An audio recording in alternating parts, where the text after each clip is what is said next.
उस रूप का जब भगवान भोलेनाथ ने विष का पान किया उस रूप का वर्णन किया। गोस्वामी जी कह रहे हैं अब मैं जो भी कुछ लिखने जा रहा हूं वो सब विष के समान है, क्योंकि राम वनवास की कथा गोस्वामी जी लिखने जा रहे। लेकिन अगर ये कथा कहेंगे नहीं तो महाराज रामचरित पूरा नहीं होगा। यशांग च विभाति भूधर सुधा देवा पगा मस्तके बाले बाल विदुर्गले चगरलम यशोरसी व्यालेरान। अयोध्या कांड क्या बताता है? अयोध्या कांड त्याग बताता है, प्रेम कैसा होता है, पति पत्नी भाई बहन का आदि का, ये सब अयोध्या कांड में, और ये त्याग का कांड है अयोध्या। नीलांबुज श्यामल कोमलांगम सीता समारोपित वाम भागम पाणो महासायक चारु चापम नमामि रामम रघुवंशनाथम। अयोध्या में बड़ा सुंदर आनंद मन रहा है और इसी के बीच आगे अयोध्या कांड में प्रवेश करें। हमारे बीच में हमारे बड़े गुरु भाई जो हमसे बड़ा स्नेह रखते हैं, संत श्री सुखराम दास जी महाराज पधारे हैं। 3 दिन से आपकी बड़ी प्रतीक्षा हो रही थी कब आप पधारे, आज आपने बड़ी कृपा करी पधारे। एक बार जोरदार ताली बजा कर आपको खूब खूब घणो घणो अभिनंदन स्वागत। आओ गोस्वामी जी लिखते हैं अज जब तेरा मैं ब्याही घर आए, जब तेरा मैं ब्याही घर आए, नित नव मंगल होत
ते ब्याही राम घर आए, नित नव मंगल मोद बधाए। जब से भगवान विवाह होकर के आए अयोध्या में नित नए मंगल आनंद के बधावा बज रहे हैं, बाजे बज रहे हैं, आनंद मन रहा है। और महाराज गोस्वामी जी वर्णन करते एक दिन महाराज जब जब श्री रामचरितमानस में एक बार शब्द आया वहां कोई विशेष घटना घटी है। एक बार त्रेता युग माई शंभु गए कुंभज, वहां विशेष घटना घटी हो। यहाँ गोस्वामी जी लिख रहे हैं एक समय सब सहित समाजा, अरे राज्य सभा रघुराज विराजा। एक दिन जब भगवान विवाह होकर के अयोध्या में आ गए, नए आनंद मन रहे। एक दिन राज्यसभा लगी हुई है, दशरथ जी महाराज राज्य सिंहासन पर बैठे हैं, सामने हजारों राज्यसभा लगी हुई है, मंत्री संतरी सभी बैठे हुए हैं। दशरथ जी महाराज सभा में बैठे हुए अपने राज्य सिंहासन पर, और उन्होंने क्या किया, राय सुभाव मुकुर कर लेना। पास में कांच पड़ा था, कांच उठा करके दशरथ जी महाराज ने अपना मुख देखा। क्या देखा, बदन बिलोक मुकुट सम के न, उठा करके अपने मुकुट की तरफ किया। तो महाराज अब बुढ़ापा आ गया तो मुकुट तिरछा सा हो गया, और मानो वो मुकुट कह रहा है महाराज अब मुझे भी नया मस्तक प्रदान कीजिए। फिर मुकुट में देखा, फिर काज में दशरथ जी महाराज ने क्या देखा, श्रवण समीप भाए सित के सान, मन हूं जठरपन अस उपदेशा। बड़ा ध्यान से सुनो, बोलो मत कोई बीच में। दशरथ जी महाराज ने देखा मुकुट तिरछा और कान के पास एक बाल, सफेद बाल आर कान में घुस रहे जो यान आ रहे, मानो वो बाल कह रहा है कि महाराज अब बुढ़ापा आ गया, अब धोला आगा, अब तो आप जंगल में जार भगवान का भजन करो। देखो भगवान भी सावधान करते हैं इस जीव को। जीवन में 3 घंटियां बजाते हैं भगवान। भगवान इस जीवन को, जिस जीव को सावधान करते हैं, भगवान 3 बार चांस देते हैं, इस मनुष्य जीवन को चेताते हैं। पहली घंटी बजाई भगवान ने, जैसे पहली घंटी बजी क्या होता है, काला काला में मारा धोला बाड़ा वा लाग जावे। भगवान खेवा भाया अब तो आपा खेवा न, अरे अब तो शर्म कर धोला आ गया था रे, खेवा ना आपा तो धोला आ गया, मतलब अब खूब जीवन का आनंद ले लिया, अब भगवान का भजन करो। ये धोला बाल उपदेश दे रही आपा ने। लेकिन महाराज यो कलयुग को जीव महाराज भगवान ने चैलेंज करे, और ब्यूटी पार्लर पर जाओ लो बढ़िया, और बढ़िया डाई वाई करार आ जाओ लो, करो ना बढ़िया डाई वाई करार आ जाओ लो, पर महाराज भगवान को भजन न करे। फिर भगवान दूसरी घंटी बजावे, फिर भगवान दूसरी घंटी बजाया। दूसरी घंटी में महाराज ये मुंडा का जो दांत था ये धीरे धीरे महाराज खूटा पड़वा लाग जाओ। भगवान क्यों कि भाया घना ही खूब चकाचक माल घोट लियो, खूब चकाचक माल खा लियो, अब तो हल्को भोजन कर, फलार कर और भगवान का भजन कर। पण यो कलयुग को जीव यान कौन समझे। भगवान ने चैलेंज करे, भगवान ते थाका दांत दिया पाट दिया तो काहे हो गया, मैं भिलाड़ी जार दूसरा लगा ला, पूरी 32 फिट करा ले, पण भगवान को भजन ना करे। फिर भगवान तीसरी घंटी बजावे। तीसरी घंटी में काहे, अब महाराज अबार भी मन का कोई माता जी महाराज गोडा घना दुखे यहाँ को उपाय बताओ। मैं क्यों अब तो आ गई बेड़ी है भगवान के बटे जाए अब तो भगवान कह के भाया गोडासु महाराज कथा हुणबा को तो घणो ही मन करे, पण गोडासु चालियो गुण जावे ठीक रहा।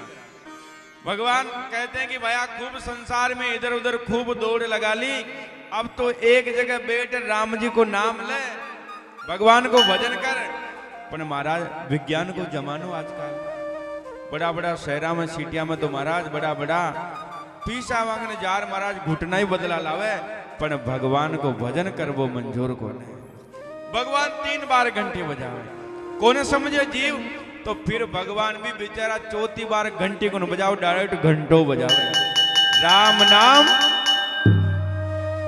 नाम सत्य है। इसलिए एक महाराज था, तो एक महाराज कोई के घरे गया भगत के, अब वो भगत अतरो कोई भी को भक्ति भाव में मन तो थोको ने, तो वो ज्ञान क्यों के महाराज सुनाओ, कोई ज्ञान की चर्चा सुनाओ। अभी को मन कौन तो ज्यादा, कोई ज्ञान की बात सुनाओ, कुछ बात बताओ, सत्संग की चर्चा सुनाओ, सीख दो कुछ। अब महाराज जिसको कुछ सीखना होता वो कहीं से भी सीख लेता। दशरथ जी महाराज ने केवल एक बाल से ही प्रेरणा ले ली, और जिसको नहीं समझना होता वो कतरा ढोल बजा दो कौन समझो। तो महाराज क्या अरे मैं कहीं समझो, समझा तो थारो पोतो ही रहो था। अभी डोक राघव जो भगत थो भी के एक पोतो थो, गोदी में खेल रहे अटे आसपास। तो महाराज क्या कर रही हो, खुद ही समझा रही हो, थारो पोतो ही समझा रही हो। तेने पोतो कहीं कह रही हो बाबा बाबा, बाबा तो कहते दादा ने, कोई दादो कहते थे, कोई बाबू कहते थे।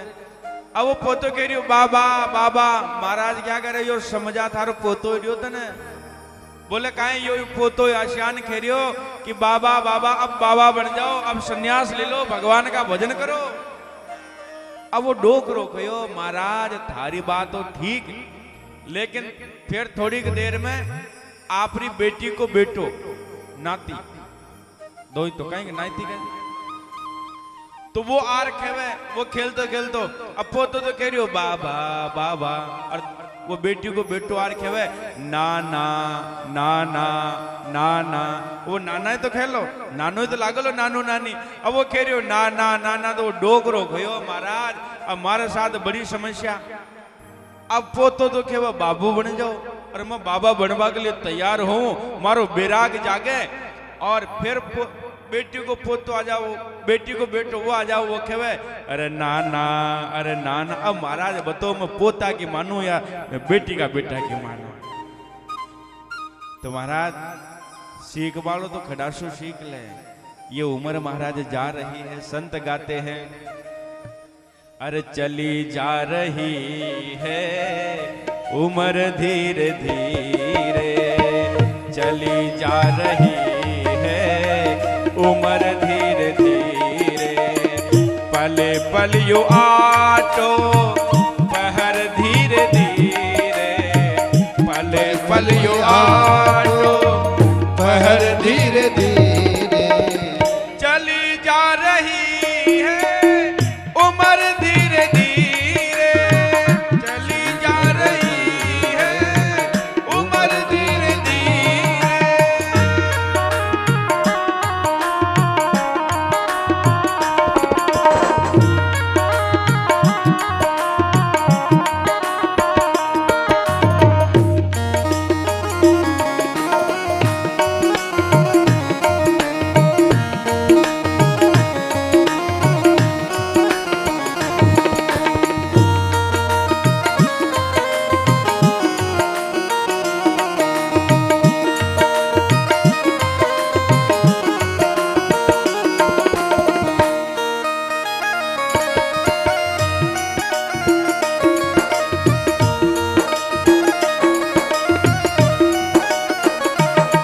और महाराज ये उम्र जा रही है, बचपन भी जाए जवानी भी जाए, बचपन भी जाए जवानी भी जाए। अच्छा, जीवन में सबको जन्मदिन तो याद रहता है, वो क्या ना हैप्पी बर्थडे अंग्रेजी में, वो हैप्पी बर्थडे तो सबने याद रखे, लेकिन महाराज कोई आज दिन तक यो को न बता पायो कि महाराज जीवन में बुढ़ापो कद आ गया। अगर कोई ने पतो चाले हो तो मने बता जो आया। जीवन में सबने याद है कि जन्मदिन तो ये है अपना, लेकिन माँ के कबीर पंत साधु आए ना दो ये महाराज तो यहाँ शू घणो आज दिन में भी बैठा घनी यहाँ शू चर्चा हुई, तो ये कह रहा महाराज पतो को चालियो घना कद बुढ़ापो आ गया। महाराज खेरिया मने, मैं क्यों बाबा देखा मने बता जो देखा कदिया का आओ बुढ़ापो कैसे टाइम आओगे? महाराज पतो ही चलियो गाना कदिया का आगे तो राम को बंदो। तो जन्म तारीख सबकी याद है, लेकिन जीवन में कभी पता नहीं चलेगा कि कब बुढ़ापा ने आकर के आक्रमण कर दिया। बचपन गया जवानी गई और क्या होगा? बुढ़ापे का होगा असर धीरे धीरे, बुढ़ापे का होगा असर धीरे धीरे, चली जा रही है उम्र धीरे धीरे, चली जा रही है उम्र धीरे धीरे, पले पल यू आटो पहर धीरे धीरे, पल पल यू आटो पहर धीरे धीरे, चली जा रही चली जा रही है उम्र धीरे धीरे।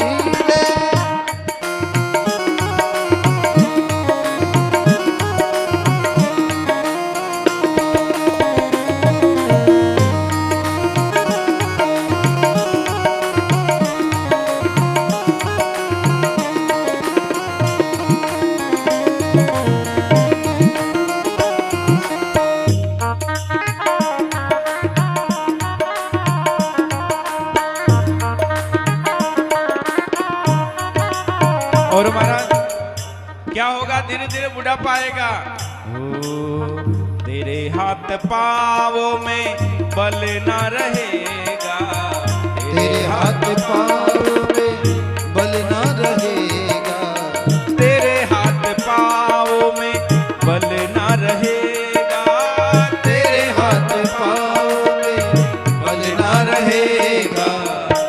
क्या होगा? झुकेगी तुम्हारी कमर धीरे धीरे, झुकेगी तुम्हारी कमर धीरे धीरे, चली जा रही है उम्र धीरे धीरे, चली जा रही है उम्र धीरे धीरे, पल पल यू आटो पहर धीरे धीरे, पल पल यू आटो पहर धीरे धीरे, चली जा रही है उम्र धीरे धीरे, चली जा रही है उम्र धीरे धीरे।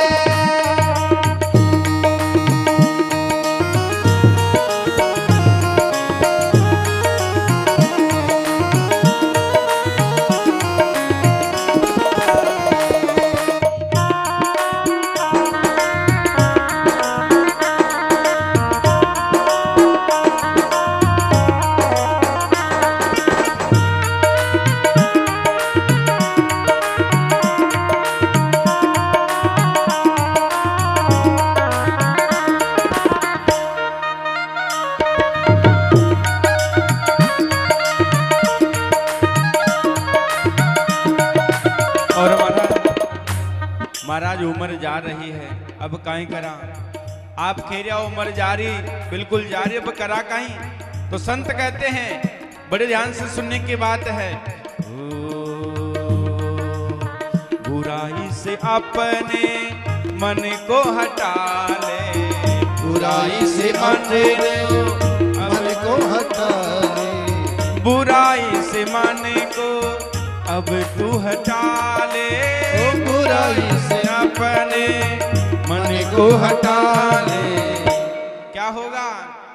सुधर जाए तेरा जीवन धीरे धीरे, सुधर जाए तेरा जीवन धीरे धीरे, चली जा रही है उम्र धीरे धीरे,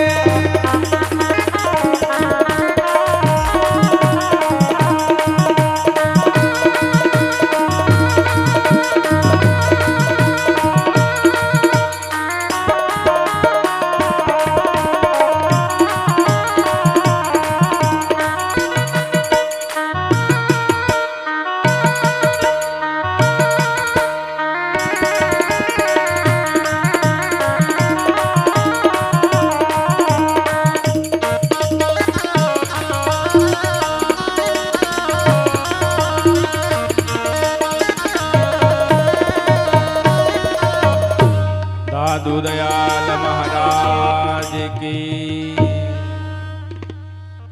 दशरथ जी महाराज ने आज देखा तो दशरथ जी महाराज ने निर्णय लिया उसी समय कि मैं अब राम को राजा बनाऊंगा।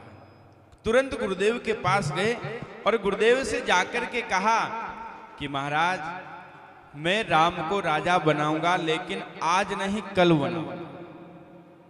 क्या कहा दशरथ जी महाराज ने?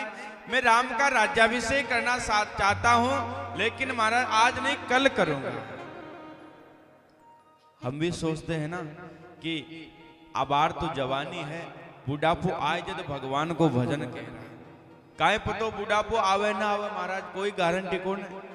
इसलिए काल करे सो आज कर, आज करे सो अब, पल में परलय होएगी बहुरी करे वो कब।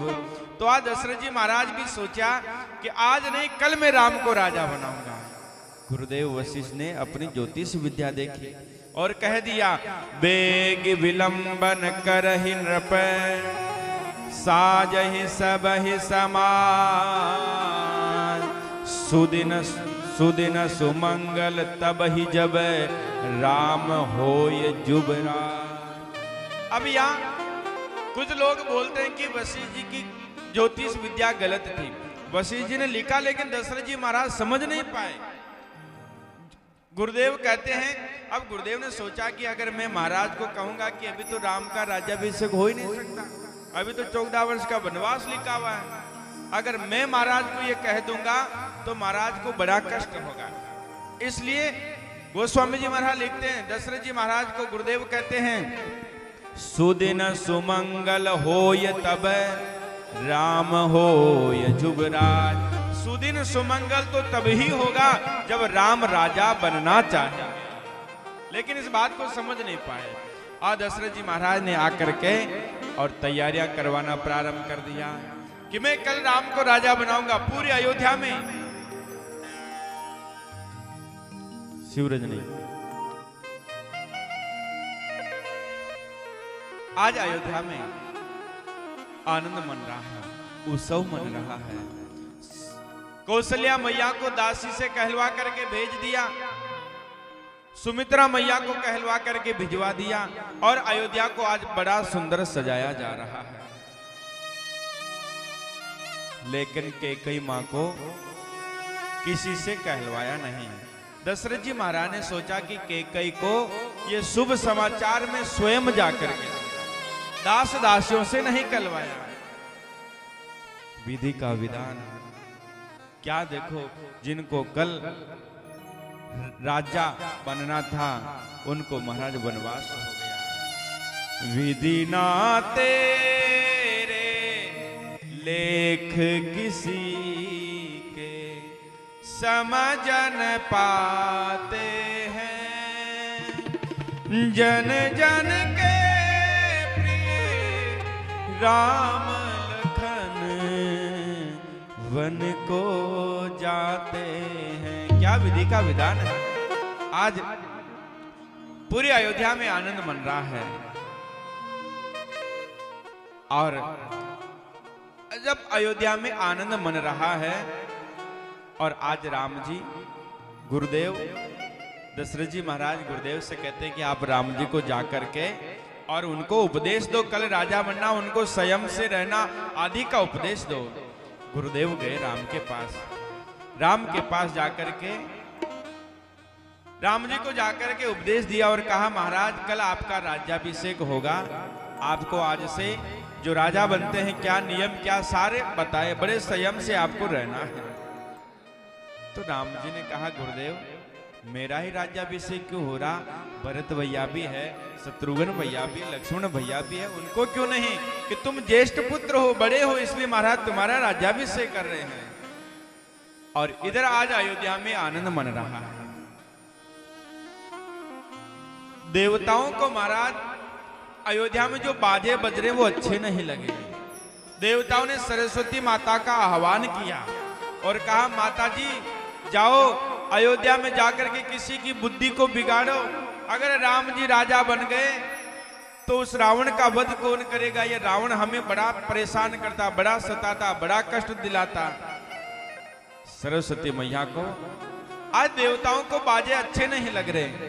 कैसे गोस्वामी जी उदाहरण देते हैं, तीना ही सोहाई न अवध बदावा, चोर ही चांदनी रात न भावा। जिस प्रकार चोर को चांदनी रात अच्छी नहीं लगती, उसी प्रकार देवताओं को भी अयोध्या में जो बाजे बज रहे वो अच्छे नहीं लगे। सरस्वती माता का आह्वान किया, सरस्वती को खूब समझाया कि आप चिंता मत करो, वो राम है, उनको कोई कष्ट नहीं होगा वन में जाने से। और सरस्वती सोचती है कि इन देवताओं की ऊंच निवास नीच कर तोते, देखन सकहि पराई विभूति। ये देवताओं तो रहते तो स्वर्ग में, लेकिन इनकी करतूत कैसी है। सरस्वती मैया वहां से चलती है और अयोध्या में आई। अयोध्या में आकर के पूरी अयोध्या में घूमी, लेकिन किसी का, क्योंकि सबके हृदय में राम प्रेम भरा पड़ा, किसी की बुद्धि बिगाड़ी नहीं पाई। तभी महाराज मां सरस्वती को एक विदेशी महिला दिखाई दी। कौन? नाम मंथरा मंदमती, चेरी के कई के, और अजस पिटारी ताही करे, गई गिरामति फेर। ये मंत्रा का कभी राम जी से प्रेम हुआ ही नहीं, ये कैकेयी मां की दासी थी। अब बुद्धि बगाड़ करके और सरस्वती मैया चली जाती है। पीछे से आज मंत्रा भवन से बाहर निकलती है और देखा अयोध्या में उत्सव मन रहा है। तो आज मंत्रा ने पूछा, अरे ये उत्सव किस लिए मन रहा है, क्या बात है, क्या हो गया ऐसा? तो किसी ने कह दिया कि कल राम को राजा बनाया जा रहा है, कल राम को राजा बनाया जा रहा है। और इतना सुने और महाराज उसके तो और राम को राजा, और सीधी गई महाराज कैकेयी मां के पास। भरत मात पह गए बिल खाने, का अनमनि हंसी गए हसिराने। आज अब देखो यहां तक कैकेयी मां के कुछ नहीं हुआ, जैसे मंत्रा गई और मंत्रा से कैकेयी मां ने पूछा, बता मेरा राम कैसा है? क्या कहा? मेरा राम कैसा है? और इतना कहते तो कैकेयी ने कहा, तो आज मंत्रा कहती है कि आज राम और राम की माता के अलावा इस दुनिया में कौन खुशी हो सकता है? कैकेयी माने का क्या बात है बहन, बता। तो आज कैकेयी मां को सारी महाराज और कहती है मंत्रा, पूत विदेशन सोच तुम्हारे, जा नहीं हूं बस ना हूं हमारे, नींद बहुत प्रिय सेज स्तुराए, लकहु न भूप कपट चतुराए। तुम्हें तो कोई परवाह है नहीं, पूत तुम्हारा विदेश में ननिहाल में गया हुआ। भरत जी महाराज वहां थे नहीं, ननिहाल गए हुए थे। पूत तुम्हारा विदेश में, नींद बहुत प्रिय है, तुम्हें सोती रहो, लेकिन राजा के मन में क्या कपट चल रहा है वो तुम पहचान नहीं पाए बहन। आज कैकेयी मां ने कहा, अरे क्यों ऐसे बोल रही है, ऐसे क्यों बोल रही है तुम? तो महाराज आज अब धीरे धीरे भगवान की माया का असर पड़ता है मां कैकेयी के ऊपर। आज महाराज मंत्रा कहती है, और गोस्वामी जी ने लिखा यहाँ पर, काने खोरे को बड़े कुटिल कुचाली जान, तिये बिसहि पुनि चोई कहूं भरत मात मुस्कान। आज मंत्रा कहती है कि तुझे पता नहीं, अब झूठ बोल रही मंत्रा, कि अयोध्या में 15 दिन हो गए उत्सव मनते हुए, और राम को महाराज राजा बना रहे हैं। एक बार तो कैकेयी मां बड़ी प्रसन्न हुई, और जैसे कैकेयी मां ने प्रसन्नता व्यक्त की, तो आज मंत्रा कहती है कि महाराज वो समय गया, रहा प्रथम अब ते दिन बीते, समझ फिरे रिप हो ये प्रीते। तुम कह रहे कि राम आपको बहुत प्रेम है, बहुत प्रिय है, महाराज बहुत प्रेम करते हैं। रहा प्रथम दिन अब ते बीते, वो दिन गए। तुम्हें पता है अयोध्या में 15 दिन हो गए उत्सव मनते हुए। कैकेयी मां सोचती 15 दिन, और महाराज इतना कपट कर रहे मेरे साथ, मेरे को बताया ही नहीं।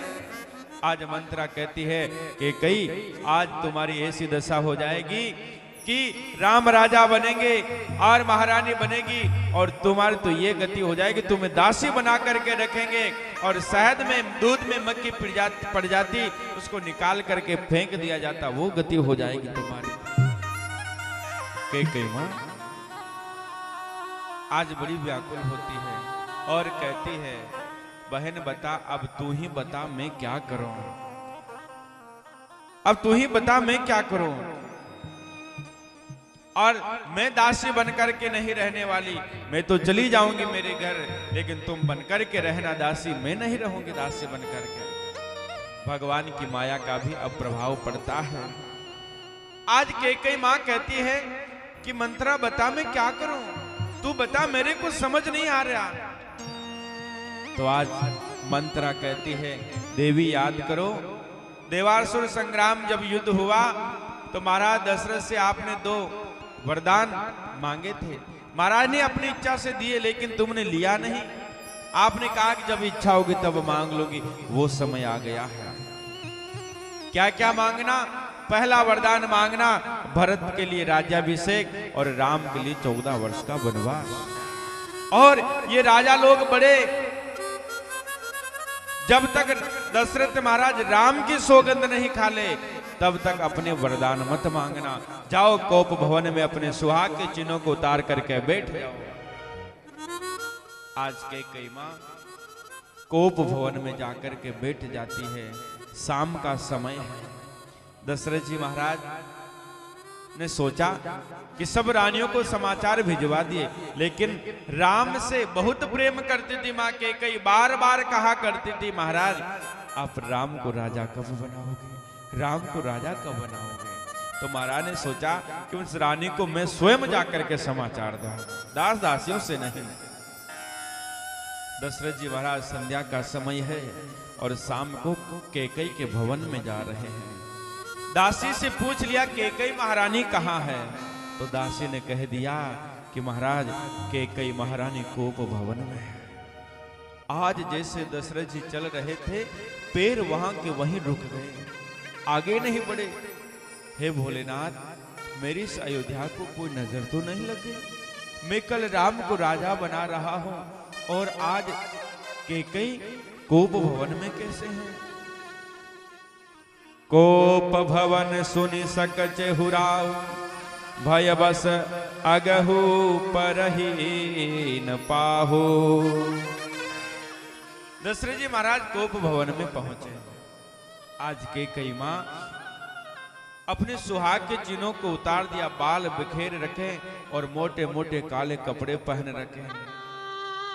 दशरथ जी महाराज धीरे धीरे कदम बढ़ा रहे हैं और जाकर के हाथ लगाया कैकेयी महारानी को और कहते हैं, उठो शोला श्रृंगार करो, क्यों धूल धूषित हो रानी। क्या संकट क्या पीड़ा क्या इच्छा मांगो रानी। ऐसे क्यों पड़ी हो महारानी, और प्रिय तुम मेरे स्वभाव को नहीं जानती हो। मेरा मन सदा तेरा मुख रूपी चंद्रमा का चकोर है भामिनी। यदि कोई बात है तो तू बता, क्या बात है। और तुम कहती थी ना कि राम को राजा कब बनाओगे, राम को राजा कब बनाओगे। मैं कल राम को राजा अभिषेक कर रहा हूं। इतना सुना तो मानो जिस प्रकार कोई जला हुआ होता है और जले हुए पर महाराज कोई नमक और मिर्ची डाल देता, कितना भयंकर। क्योंकि कैकेयी महारानी को पहले से ही पता था कि राम को राज्याभिषेक हो रहा है। महाराज ने मेरे को बताया नहीं और स्वयं महाराज ये बात कर रहे हैं, बात सत्य निकली। दशरथ जी महाराज कहते हैं कि भामनि भया हो तोर मन भावा, भामनि भया हो तोर मन भावा। गरे गर नगरे आनंद बदावा, गरे गर नगरे आनंद बदावा। राम देई कल कल जो विराजो, राम देव कल कल जो विराजो। सजहि सुलोचन मंगल साजो, सजहि सुलोचन मंगल साजो। आज दशरथ जी महाराज कह रहे हैं कि भामनि भयउ तोर मन भावा। आज जो आपको चाहिए रानी आप मांगिए, राजा को रंग रंग को राजा, आप जो कहे जो आज देने के लिए तैयार हो। लेकिन रानी उठो, श्रृंगार करो, मैं कल राम को राजा बना रहा हूं। भामनि भयउ तोर मन भावा, घर घर नगर आनंद बदावा। आज जब कैकेयी महारानी कहती, महाराज बार बार कहते हो मांगो मांगो, जब वो दो वरदान आपने कहे थे अभी तक उनको पाने में भी संदेह है, वो भी नहीं मिले आज मुझे।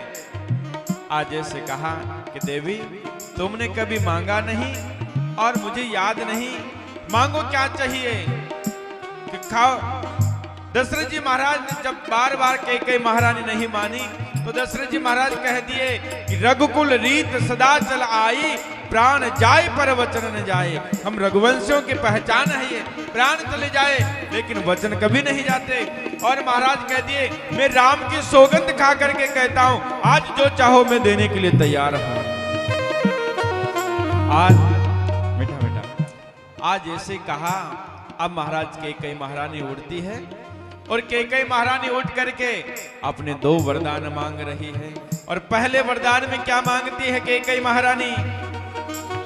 सुनहु प्राण प्रिय भावत जी का, सुनहु प्राण प्रिय भावत जी का, देहु एक बार भरत ही टीका, देहु एक बार भरत ही टीका। कैकेयी महारानी कह रही कि महाराज मेरा पहला वरदान सुनहु प्राण प्रिय भावत जी का, देहु एक बार भरत ही टीका। मेरा पहला वरदान आप महाराज दीजिए कि राम की जगह भरत का राज्याभिषेक, भरत का राज तिलक हो। महाराज दशरथ बड़े प्रसन्न हो गए, बिल्कुल भी दुख नहीं हुआ। कोई बात नहीं देवी, राम की जगह भरत सही, बिल्कुल भी दुख नहीं हुए, बिल्कुल भी व्यतीत नहीं हुए दशरथ जी महाराज। और फिर दूसरा वरदान मांग रही है, क्या? मांगहु दूसर बर कर जोरी, मांगहु दूसर बर कर जोरी, पुरवहु नाथ मनोरथ मोरी, पुरवहु नाथ तापस बेस विशेष उदासी, तापस बेस विशेष उदासी, 14 बरस राम बनवासी, 14 बरस राम बनवासी, तापस बेस विशेष उदास, 14 बरस राम बनवासी।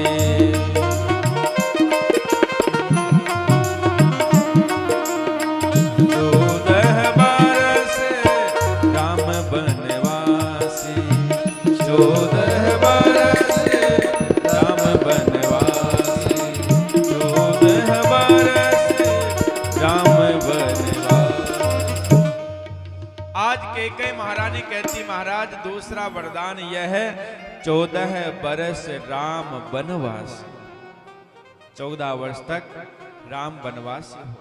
वनवास आज इतना सुनते ही दशरथ जी महाराज धरती पर गिर पड़े। आज जैसे धरती पे गिरे, दशरथ जी महाराज कहते हैं देवी आपने पहला वरदान मांगा मुझे स्वीकार है, लेकिन ये दूसरा वरदान आपने कैसे मांगा? अच्छा, कैकेयी माँ ने 14 वर्ष का वनवास ही क्यों मांगा? 10 का ही मांग लेती, 20 का ही मांग लेती, 30 का ही मांग लेती, 14 का ही क्यों मांगा? 14 वर्ष का वनवास ही क्यों मांगा? क्योंकि आज से रावण की उम्र मात्र 14 वर्ष शेष है। 14 वर्ष उम्र शेष बची है रावण की, और 14 वर्ष तक कोई राजा संपत्ति पर अपना अधिकार जताए तो उसके बाद में महाराज वो उसका अधिकार पक्का हो जाता, फिर उसको कोई उतार नहीं सकता। क्योंकि भरत जी 14 वर्ष तक रहेंगे तो फिर भरत जी की अयोध्या परमानेंट हो जाएगी, कोई उतार नहीं पाएगा। और रावण की उम्र 14 वर्ष तक। राम जी का वनवास सुनकर के दशरथ जी महाराज व्याकुल हो गए। मोरे भरत राम दुई आंखें, सत्य कहूं कर शंकर साकी। दशरथ जी महाराज कहते हैं देवी राम और भरत तो मेरी 2 आंखें हैं। भला कोई आदमी एक आंख से अधिक प्रेम करे, एक से कम करे, ऐसा थोड़े होता है। राम भरत तो मेरी 2 आंखें हैं, लेकिन देवी मैं सौगंध खा करके कहता हूं राम की माता राम कौशल्या ने मुझे कुछ नहीं कहा है। आप सोच रही है ये दूसरा वरदान अपना वापस ले लो। आप बहुत समझाया दशरथ जी महाराज ने। आज कैकेयी कहती महाराज मैं कुछ नहीं जानती, प्रातः काल होते ही या तो राम 14 वर्ष के लिए वनवास में चले जाए, नहीं तो मैं आत्महत्या कर लूंगी। दशरथ जी महाराज कहते रानी वो बहुत समझाया, रात भर तक समझाते रहे। आज ऐसे पड़े दशरथ जी महाराज जैसे कोई शेरनी कोई गजराज पर महाराज हाथी पर आक्रमण कर देते, वैसे दशरथ जी महाराज धरती पर पड़े, बहुत अनुनय विनय कर रहे हैं। आज जब कैकेयी महारानी नहीं समझी, प्रातः काल इधर होने को आया। दशरथ जी महाराज कहते हैं, अरे पाप नाशनी, तेरा पश्चाताप और मेरा पश्चाताप, ये अयोध्या फिर उजड़ी हुई फिर बसेगी, लेकिन तेरा पश्चाताप और मेरा पश्चाताप कभी नहीं धुलेगा। रात भर आज दशरथ जी महाराज भगवान सूर्य नारायण से प्रार्थना करते हैं, हे सूर्य नारायण आप उदय मत होना, अगर आप उदय हो गए तो राम वनवास चले जाएंगे, आपकी अयोध्या वैसी नहीं रहेगी। प्रातः काल हुआ। जो महाराज प्रातः काल 4 बजे उठ जाया करते थे वो उठे नहीं। सूर्य उदय हो गया, सुमंत्र जी गए, सुमंत्र जी ने जाकर के कोप भवन में देखा महाराज बेहोश पड़े हैं। आज कैकेयी महारानी से पूछा, महाराज कि क्या दुख का कारण मुझे बताओ। तो कैकेयी ने कह दिया, मुझे नहीं पता, ये रात भर राम राम करे, तुम राम को बुला के लाओ। आज सुमंत्र जी समझ जाते हैं, दौड़ करके सुमंत्र जी गए। इधर राम जी आज तैयार हो रहे थे। आज सुमंत्र जी ने राम जी को बहुत देर तक निहारते रहे। राम जी ने कहा, हे तात क्या हुआ। तो आज सुमंत्र जी हाथ जोड़ करके कहते हैं कि हे प्रभु मुझे जी भर करके दर्शन करने दो, पता नहीं फिर कभी ऐसा दर्शन मिले या ना मिले। और फिर कहा, पिताजी ने आपको याद किया है। राम जी वहां से दौड़ते हुए कोप भवन में आए। आज पता लग गया अयोध्या वासियों को कि आज अयोध्या में कुछ हो गया। आज मां के पास आए, मां के पास आकर के आज राम जी के जीवन में पहली बार दुख आ रहा। दुख शब्द राम जी ने अब तक सुना भी नहीं, जीवन में पहली बार दुख आ रहा है राम जी के। जाकर के प्रणाम किया महाराज को। और इधर दशरथ जी महाराज मन में सोच रहे कि मेरा बेटा मेरा कहना नहीं माने, मेरे वचनों को नहीं माने। आज कैकेयी मां से राम जी कहते हैं, हे मां आप बताओ मेरे पिता के दुख का कारण क्या है, मेरे पिता के दुख का कारण क्या है। तो आज कैकेयी मां कहती है कि मुझे नहीं पता, मेरे 2 वरदान थे, राम तुम्हारे लिए 14 वर्ष का वनवास और भरत के लिए राज्याभिषेक मांगा। अब एक तरफ तुम्हारा प्रेम और एक तरफ महाराज के वचन, बस इसमें ये फंसे हुए हैं। राम जी ने कहा कि बस मां इतनी सी एक बात है। और आज 3 बार जननी जननी कह करके राम जी कहते, वैसे तो जननी उसी को कहा गया जो जन्म देती है, लेकिन आज राम जी कह रहे कि जो मां अपने बेटे के मन के भाव को जान जाए वो भी जननी है। आज राम जी कहते हैं, सुन जननी सोई सुत बड़ भागी, जो पितु मात बचन अनुरागी। मां मैं अभी जाता हूं मां से आज्ञा लेकर के, और आपकी आज्ञा में तुरंत हाजिर होता हूं। राम जी दौड़ करके गए और इधर कौशल्या मैया आरती की थाल लेकर के तैयार की, आज मेरे बेटे का राज्याभिषेक होना है। और जैसे आरती की थाल उतार रही थी मां, और राम जी ने जाकर के पकड़ लिया उस थाल को। मां अब रहने दो। बोले क्या हुआ कि जल्दी से तू तैयार हो, स्नान ध्यान करके, आज तेरा राज्याभिषेक है। तो आज इधर राम जी कहते, मां पिताजी ने थोड़ा संशोधन कर दिया, पिताजी ने थोड़ा संशोधन कर दिया। बोले क्या कि मां अब देखो, आजकल का बेटा होता तो कहता कि पिताजी ने मुझे वनवास दे दिया, जा रहा हूं मैं नहीं जाऊंगा। लेकिन राम जी क्या कह रहे हैं, ये नहीं कह राम जी कह रहे कि मां पिताजी ने थोड़ा संशोधन कर दिया। बोले क्या कि भरत अभी छोटा है, मैं बड़ा हूं ना, तो भरत को छोटा राज्य दिया और मुझे बड़ा राज्य दिया। मां ने कहा कि क्या संशोधन कर दिया, कौन सा बड़ा राज्य दे दिया तुम्हें। तो राम जी कहते हैं, पिता दीन मोही कानन राजा, जह सब भाते मोर बड़ काजा। पिताजी ने मुझे कानन प्रदेश का राज्य दिया। अब कानन कहते जंगल को, अयोध्या का तो छोटा राज्य है और कानन प्रदेश जंगल बड़ा राज्य है, तो पिताजी ने भरत जी को अयोध्या का राज्य और मुझे कानन प्रदेश का राज्य दिया है। मां समझी नहीं ये कानन प्रदेश क्या है, ये कानन प्रदेश क्या होता। तो एक मंत्री का लड़का था वहां पर, वो कहता है मां इनको कोई कानन प्रदेश का राज्य नहीं, इनको वनवास दे दिया है, इनको वनवास मिल गया है। जैसे सुना और मां के हाथ से वो थाली गिर जाती है। आज मां कहती है कि एक पिता से ज्यादा अधिकार मां का होता है। पिता ने तुम्हें वनवास दिया तो मां की आज्ञा है, तुम वनवास नहीं जाओगे। लेकिन राम जी हाथ जोड़ करके कहते हैं मां कैकेयी मां की भी आज्ञा है। क्या कहते हैं राम जी कि कैकेयी मां की भी आज्ञा है। और इतना सुनते ही आज कौशल्या मैया कहती है कि पिता से ज्यादा आज्ञा माँ की है और माँ से ज्यादा आज्ञा अगर कैकेयी माँ कर रही है तो जाओ राम वनवास जाओ। आज अयोध्या का पुण्य खत्म हो गया, जाओ आज तुम वन में जा रहे हो, सब देवता सब पेड़ सब पशु पक्षी सब तुम्हारी सहायता करे। और कह करके कौशल्या मैया चली जाती। तभी जानकी जी आ जाती है। जानकी जी को समाचार लगा कि मेरे पति को वनवास हो गया। जानकी जी आकर के पहली बार अपने सासू के सामने मुख खोल रही है, अपने अंगूठे से धरती को कुदेर रही है।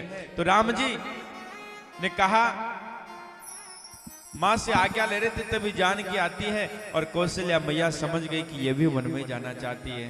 तो राम जी से कह रही है कि राम समझाओ अपनी जानकी को ये वन में नहीं जाए। राम जी कहते हैं जानकी आपको वन में नहीं जाना, वन में तो तपस्वियों की रानियों को शोभा देता है, रानियों को नहीं शोभा देता है। आज जानकी जी हाथ जोड़ करके पहली बार अपने सासू के सामने बोल रही कि महाराज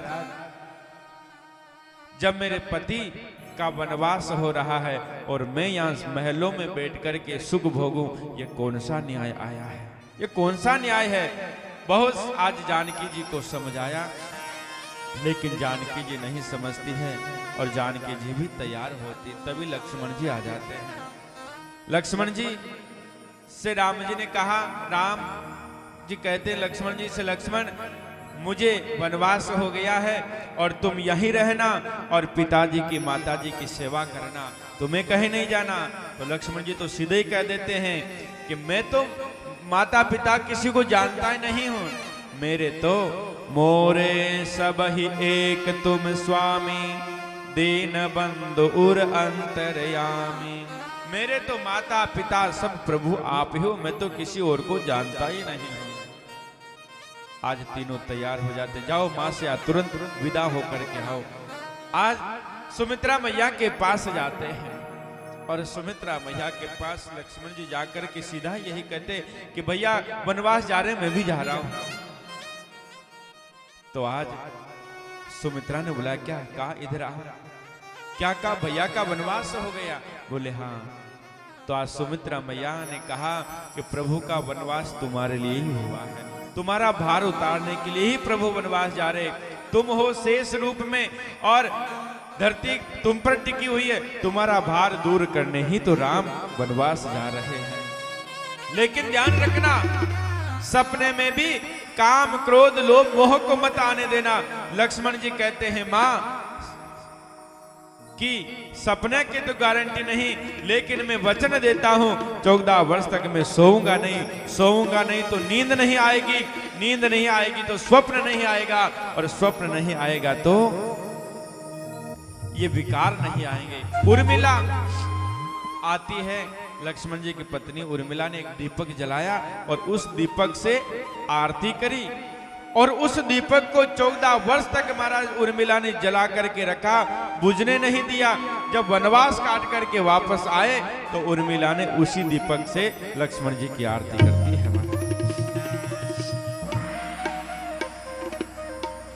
आज राम जी, लखनलाल जी, जानकी जी तीनों पिताजी के पास आते। पिताजी सिंहासन पर गिर पड़े और आज मां ने ला करके और वलकल वस्त्र सन्यासियों के वस्त्र राम जी को प्रदान किए। और आज दशरथ जी महाराज सुमंत्र जी को बुलाते और कहते कि राम को वन में ले जाओ और 2-3 दिन घुमा करके वापस ले आना। 2-3 दिन घुमा करके ले आना।